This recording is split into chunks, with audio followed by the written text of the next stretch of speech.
to share a file in Figma. So it's very simple and all you have to do is follow. So let's get started. First, make sure you're in the Figma file you want to share. This could be a project you're working on or design you want to maybe share.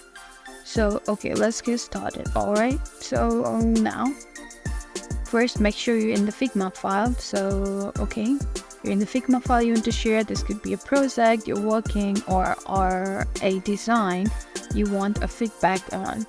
Now look for this, so I really want to share this one, so look for the share button located in the top right corner of your screen, which is over here. Go ahead and click it.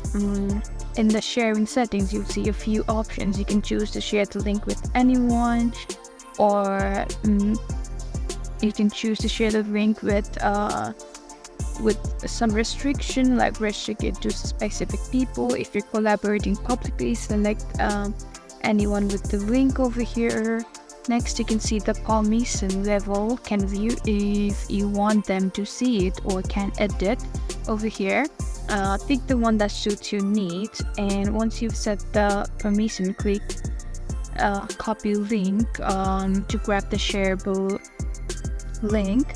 It says link has been copied. Now you can paste it into an email or chat app, or however you want to share it. That's it. Your collaborators can now access the file. Or you can simply tap in the email and like put it over here. They'll receive an email or notification if you share it directly to them. So if you found this tutorial helpful, don't forget to give it a thumbs up and subscribe for more Figma tips and tricks. Thank you for watching and happy designing.